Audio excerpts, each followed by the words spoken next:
আজকে সকাল থেকে আমার মেয়েটা বায়না ধরছে সে চিতই পিঠা খাবে, কিন্তু আমার কাছে ভেজা চালের কোনো গুঁড়া নেই, তবে আমার কাছে শুকনো চালের গুঁড়া আছে। ভাবলাম দেখা যাক শুকনো চালের গুঁড়া দিয়ে চিতই পিঠা তৈরি করলে কেমন হয়, কারণ যেহেতু মেয়েটা বায়না করছে, শখ করছে আজকে সে চিতই পিঠা খাবে।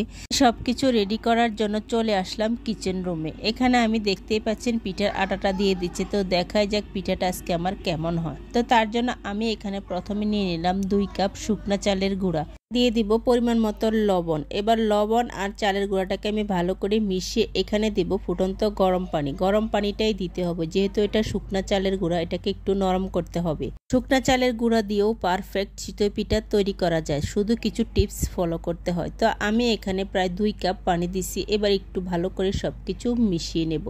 চিতই পিঠার গোলাটা এখনো অনেক পরিমাণ ঘন, এখানে আমি আর 1 কাপ পানি দিয়ে দিব। এখানে আর কোন রকম পানি দেব না। এবার সবকিছু একটু মিশিয়ে নেব। তো এবার আমি ঘনত্বটা একটু দেখিয়ে দিচ্ছি। এই যে ঘনত্বটা ঠিক এরকম হয়েছে, এখনো কিন্তু অনেক ঘন। এবার আমি এখানে একটা কাজ করব।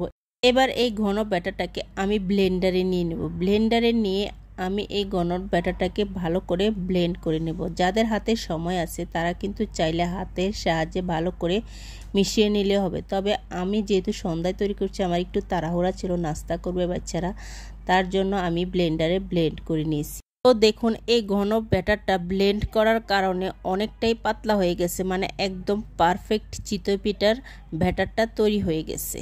তো এই যে দেখুন ঘনত্বটা এবার কীরকম পাতলা হলো সেটাও আমি দেখিয়ে দিলাম। এবার আমার পিঠা বানানোর পালা।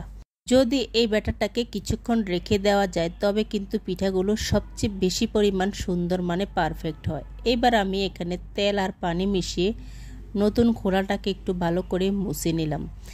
এভাবে বারবার 2-1 বার মুছে নিতে হবে, যাতে করে একটু খোলাটা তেলতেলে হয়, তাহলেই কিন্তু পিঠাগুলো ঝটপট উঠে যায়। তো আমার যেহেতু গরম হয়ে গেছে, এবার আমি একটা পিঠা দিয়ে দিলাম। তো দেখুন প্রথম পিঠাটা আমার কেমন হয়েছে, এতটাও খারাপ হয়নি, প্রথম অবস্থায় ভালোই হয়েছে। এবার আমি লোহার খোলায় কয়েকটি পিঠা তৈরি করব। আমার বাচ্চারা আবার এই ছোট ছোট পিঠাগুলো সবচেয়ে বেশি পছন্দ করে, তাই আমি লোহার কড়াই একটু তেল ব্রাশ করে এবার পিঠার ব্যাটারটা দিয়ে দিলাম। দিয়ে একটু ঢাকনা দিয়ে দেব। ঢাকনা না দিলে কিন্তু কোনো পিঠাই সুন্দর হয় না, সেটা যে কোনো পিঠাই হোক। তো ঢাকনা দেওয়ার ফলে আমি দেখতে পেলাম যে আমার মাঝখানের পিঠাটা হয়ে গেছে। এটা যদি এখন রেখে দেই তাহলে কিন্তু আমার এই পিঠাটা পুড়ে যাবে, তাই আমি পিঠাটাকে উঠিয়ে আবারও ঢাকনা দিয়ে দিলাম। এবার আমার সবগুলো পিঠাই হয়ে গেছে। তো দেখুন এই পিঠাগুলো কিন্তু এতটাও খারাপ হয়নি, যেহেতু আমি ঝটপট তৈরি করেছি, ঝটপট অনুযায়ী পিঠাগুলো কিন্তু ঠিকই আছে। তো যারা আপনারা বাসায় থাকেন, আমার মতো হাতের সামনে ভিজা চালের গুঁড়াটা সবসময় পাওয়া যায় না, তারা কিন্তু চাইলে এভাবে শুকনো চালের গুঁড়া দিয়েও পিঠা তৈরি করে দেখতে পারেন। আশা করি নিরাশ হবেন না। তো আজকের মতো এখানে বিদায়। আল্লাহ হাফেজ।